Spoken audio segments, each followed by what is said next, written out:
Okay, so welcome back to the second part of Trig P.7 and Pre-Calc 1.6 notes.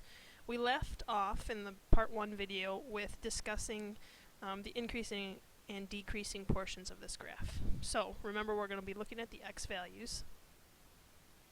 And notice that our farmost x value, the leftmost x value, is negative infinity.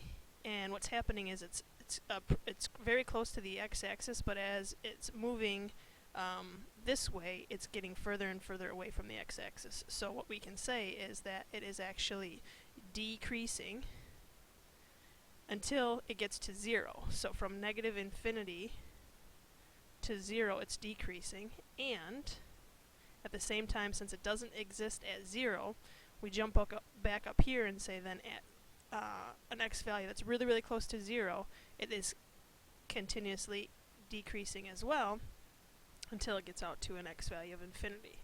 So we would say from 0 to infinity, it is decreasing as well. I can't just say that from negative infinity to infinity it is decreasing. The reason I can't write that is because my graph does not exist at 0.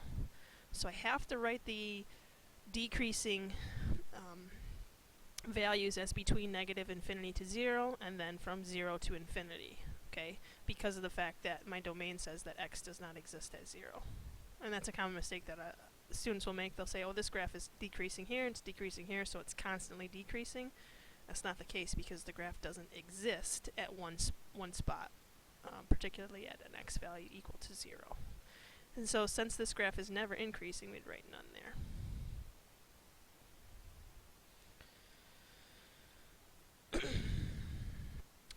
Okay, the next concept that I want to take a look at is the step function.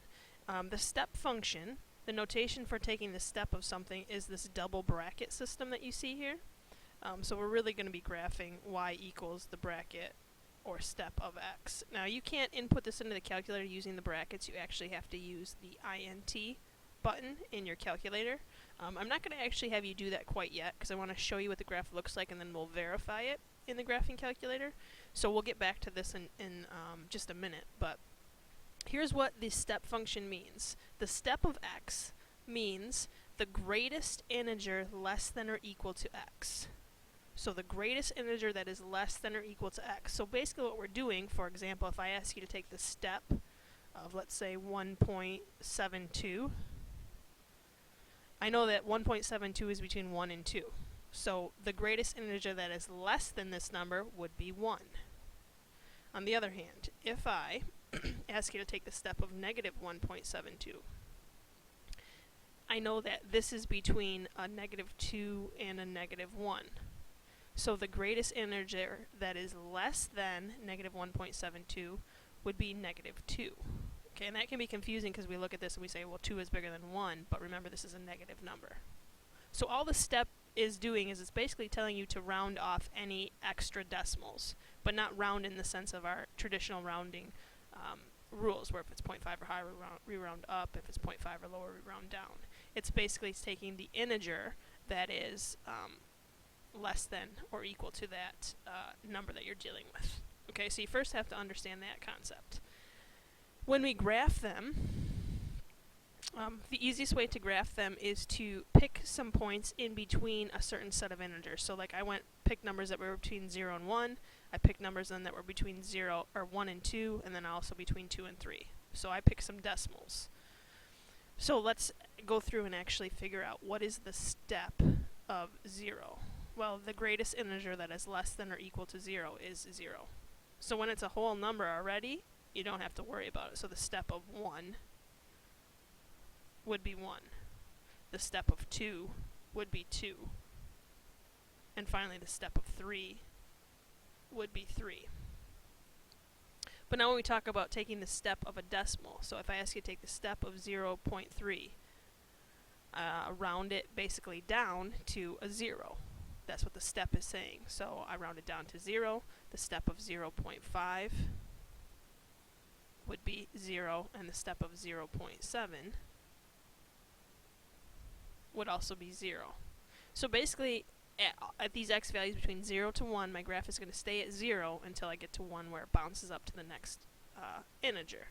And what's going to happen for 1.3, the step of 1.3 is 1. The step of 1.5 is 1. The step of 1.7 is 1. And finally, the step of 2, you know, if you get rid of the decimal, you're still at 2, you're still at 2, you're still at 2. So I'm asking you to make the table because I think it really clearly helps define what the graph is going to look like. So let's start plotting points. 0, 0. 0.30 would be right about here. 0.50 would be right about here. 0.70 would be right about here. And then at 1, my graph jumps up to here, because it's 1, 1. So any number, any decimal that I can think of between 0 and 1, the step of it would be 0. So all of these values up until I got to 1. So I don't want to draw my line all the way over to 1, so I put an open circle there to show that at 1 it doesn't exist there, but it exists back up here.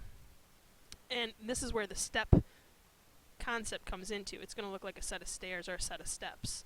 So then at 1, I'm at 1. At 1.3, which is right about here, I'm at 1. At 1.5, at 1.7. And I stay on this line until I get to the next integer, where I bump up 1. And then it stays here at 2.3, at 2.5, at 2.7, and then when I get to a x value of 3, it bumps up here to a y value of 3. And so that's what my graph is going to look like. Now my table only shows these 3 parts of it, but the graph is more so than just this. So the pattern is going to continue. So if my graph was bigger, it'd be that. The next one would come up and go like this, or it would also go this this way as well, where I could put a dot here, and it would stay at this line until I got to the next integer. Dot here, and it would stay at this line until I get an open circle there. Dot here, and it would stay at this line until I get there. So this is the step idea. It looks like we're climbing a set of stairs.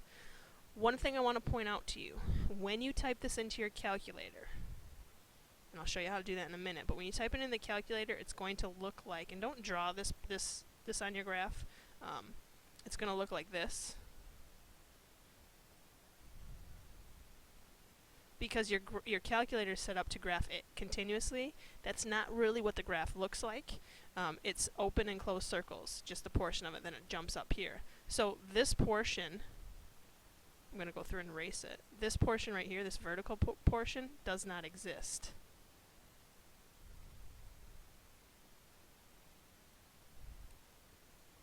Whoops, I didn't want to erase all of that. I'm erasing everything.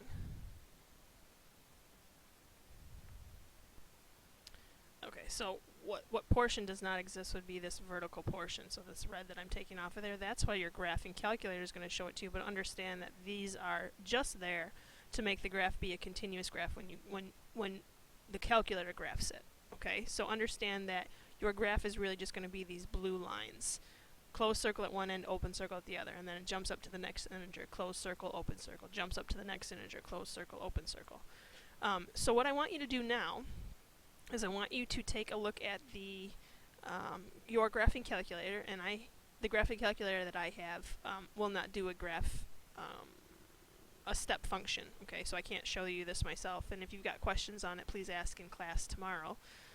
But I want you to insert into your calculator, into the y equals int of x, and you can find int under the math function of your calculator. So you go to math, then hit number, and then hit int, and then close the parenthesis around the x, and you're going to get the graph that would be the red line that I was showing you. So take a second to put this into your graphing calculator. If you have questions on how to use the graphing calculator, see me in class tomorrow. But that's what your step function will look like. It'll look like a set of steps or a set of stairs. The last concept in the notes today that I want to talk about is called a piecewise function. It's a piecewise function because it's going to be 2 different parts of the graph. So you're really going to have one part of the graph that will exist at 2x plus 3, and another part of the graph that will exist for the equation negative x plus 4. The other part that's important is going to be the domain that you're given. Okay, so this graph will only exist at x values that are less than 1 or equal to 1. So this one is going to be the 2x plus 3. I'll change colors to blue, and this will be the negative x plus 4. So if the x values that work are those that are less than or equal to 1, then I want to start my graph at 1 and pick values that are less than that. So the next smallest x value would be 0, -1, -2, -3. Probably should have done that in red to keep my color scheme the same. Let me change that.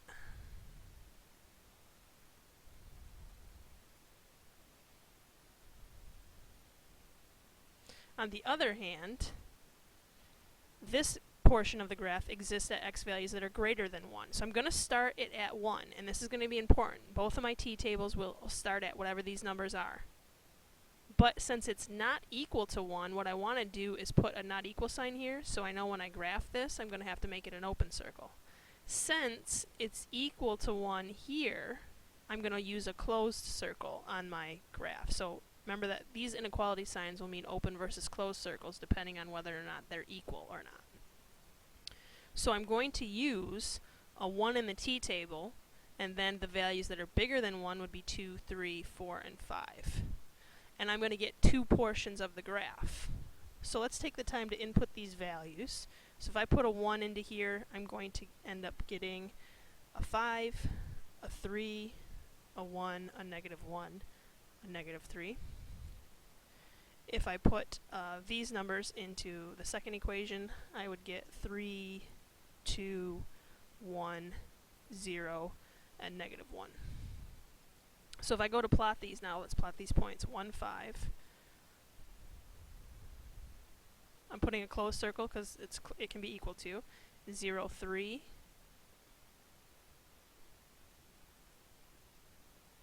-1, 1, -2, -1, and -3, -3. So here's what I need to do. Now normally what we do is we connect our points and then we extend it on both sides. Well, since my graph, these values can only work for x values that are less than 1, my graph cannot exist on the right side of this line. So I only extend this side of it. So that's what this portion of the graph will look like. So I'm only graphing the portion of this line that is less than or equal to 1. Now the blue one will look like this if I plot these points. 1, 3, it's not equal to there, so at 1, 3 I want to put an open circle here, not a closed circle, because the graph does not exist there. Then I put 2, 2, 3, 1, 4, 0, I could keep going, but I really didn't give you enough space to keep going, but if you extend that out, it's going to look like this. And since this graph cannot be less than 1, I can't have it exist to the left side of this line that I put on here. So this graph is only going to get extended out this way. Draw that a little bit better.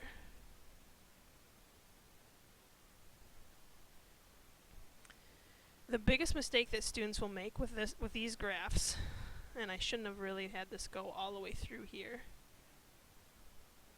That should be an open circle and my graph should start there. It doesn't go in the middle of that.